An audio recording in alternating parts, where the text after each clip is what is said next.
How are you? It's nice to meet Nice to meet you. Hello. you.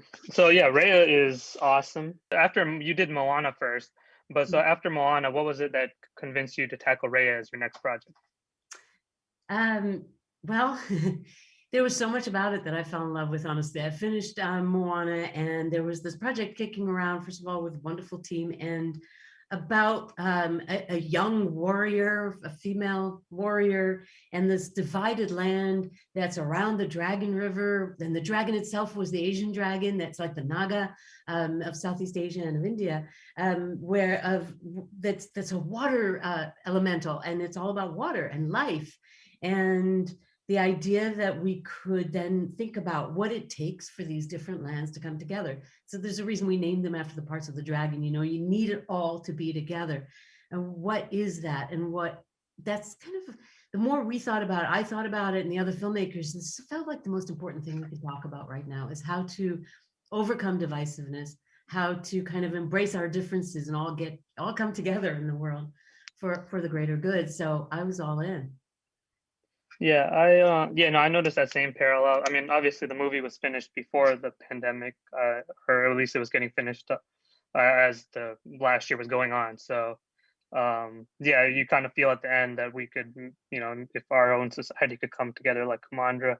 But when you're writing the script, were there any like specific mythologies that you explored to sort of come up with these different worlds? I know you sort of merged a lot of South Asian culture to create this entire world. So what were you Uh, like? well, Kumandra and the story of Raya and the dragon are completely original. And with Southeast Asia, it was not inspired from one specific mythology that we found. Rather, it was a larger inspiration, and I think a deeper inspiration. First of all, as Osnat said, that spirit of community, but also in trying to, the filmmakers were all inspired to make the journey be about pulling a divided land together. And if you look at the different countries of Southeast Asia, even the country I grew up in, Malaysia, we have so many different races, cultures, histories, religions. It is very, very easy to look at these differences as things that should drive us apart, or making one group of people view the other group as the enemy. But truly, when you look at what is wonderful and magical and transcendent about our culture, and particularly our food, some of the best street food in the world, it is because of all these different influences that help you create something wonderful and transcendent.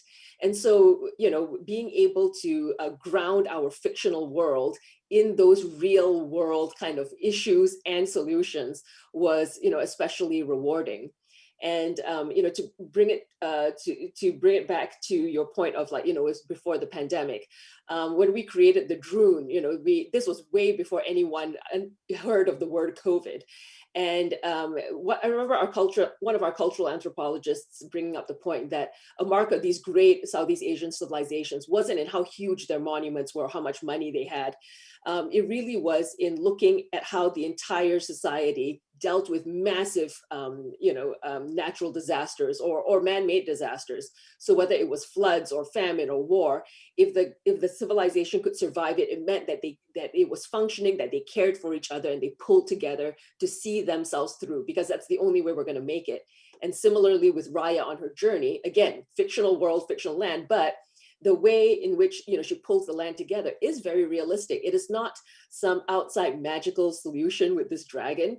It is the really hard work of trying to pull people together and making repeated efforts towards that, even though you're disillusioned, even though your heart is broken, even though everything you hold near and dear is taken away from you, that we keep reaching out, because it is the only way we're going to survive something like this and pull together. Yeah, no, like you were saying, yeah, because my family's from India.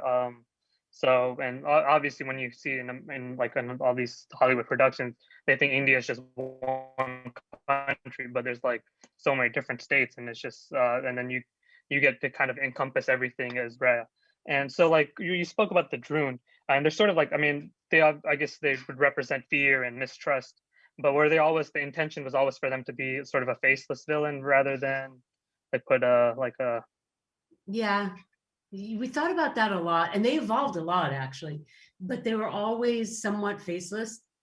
That was part of what we wanted. We would use ideas of different troopers and different movies and references. But they were sentient and they did have a plan, and you could fight them, and Raya had a sword that magically could take them apart. There were different versions of them, but the more we developed the story, the more we realized that we wanted the conflict to be a human conflict.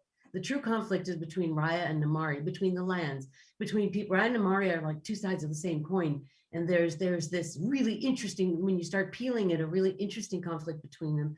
But the big threat feels more like a natural disaster, or more like they don't care your political affiliation or where you're from. They're just looking to multiply. And honestly, if you think about it, and then this year just makes it all, gives you chills. But if you think about it, the only way to survive that is to somehow figure out how to come together. And so that, that became also the message of the movie. We could never actually draw them. They were developed within the CG world as an effect, because they were so much about motion and about movement. Yeah, and they're sufficiently frightening too. And so like this, I think Aquafina plays Sisu, or voices Sisu, and she does. I think the most comparable. I kept thinking Robin Williams in Aladdin, because she's that good in this movie. Right. Was this part always sort of written for her, or did you, when she came in or got cast, did you sort of amend the part for her talents? Well, we actually cast her before Crazy Rich Asians came out and before Ocean's 8 came out, off of a half-hour meeting, honestly, and some of the earlier stuff she had done that nobody had heard, because something clicked. It's what we wanted in the dragon. We wanted the dragon to somehow be unexpected and have its own quirky sense of humor, and as well as then to connect deeply, because the people who are funniest are the people who are really actually connecting to something emotional and have the courage to do that. So we fell in love with her voice, and she very much informed the growth of the character. And then Adele can speak more to writing for her, because she's written for her now in 2 movies. Yeah, no, it was exciting. When I rolled into the Disney animation story room the first day, they had this picture of Sisu on the wall. I was like, that looks like Aquafina, because they were so inspired by her and her energy, and so I had her voice definitely in my head from Crazy Rich. But the challenge for this, that it wasn't only that she was incredibly vivacious and immediately engaging. In the Naga in Southeast Asia, it is a deity, and this aspirational sort of mythological figure. And so the humor wasn't just for the sake of being funny, even though that's fantastic. Wanting to ground that humor in something deeper, which was, Sisu is not the savior that Raya expects, but it is the savior that Raya and the world needs. Like someone, a creature who can see that spark in you, who can see that spark in other people as well. So that's where her humor comes from. That there is underneath all the jokes and the fun, that there's a deeper wisdom to Sisu that is not as apparent to Raya or the audience in the beginning, but that is slowly, unpacked as you go on this journey with her. Yeah, she's very she's very, you don't really expect. She does a great job, and like the dragon design, Sisu comes across. She's like, unlike something you'd see in like Game of Thrones, where like the dragons are these monstrous beasts. Sisu is very mystical, spiritual, and one of my favorite moments is near the end with Namari, when she just gives that understanding look that she's like, yeah, I know you love me. And then so when you're designing Sisu and the other, or at least Sisu, like where was that where did that come from?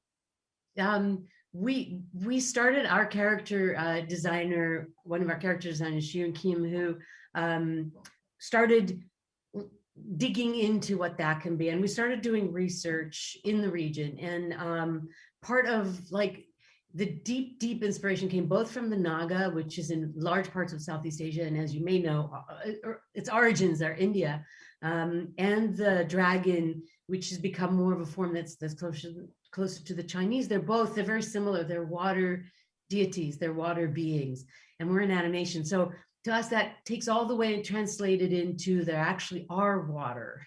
And so we started working with our cultural anthropologist, Dr. Arun Sak, to bring in the right Southeast Asian influences. So for example, the single crest, that's completely Southeast Asian. The very sinuous, almost snake-like body, very Southeast Asian.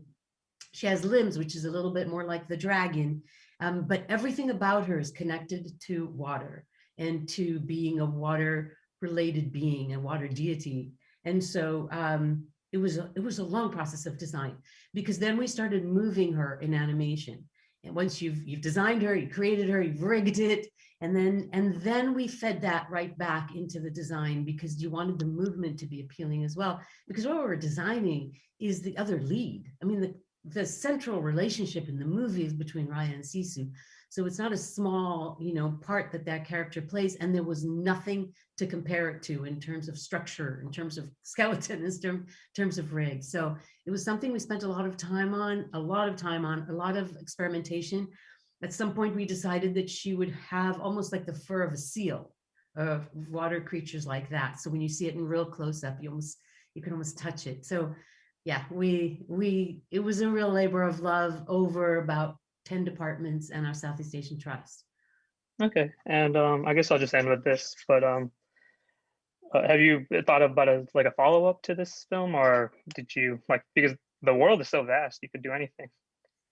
The world is vast, and there are so much more to that world and to all those 5 lands than we were able to show you. That said, I've been on this film for 4 years. We've all been working on this for a long time. So for us, there's this excitement of the completion of a full story that we want to share with the world. And we're Disney, and we know and hope that our characters live on. So, we'll see. For now, we want to just share this with the world. We can't wait for people to see it.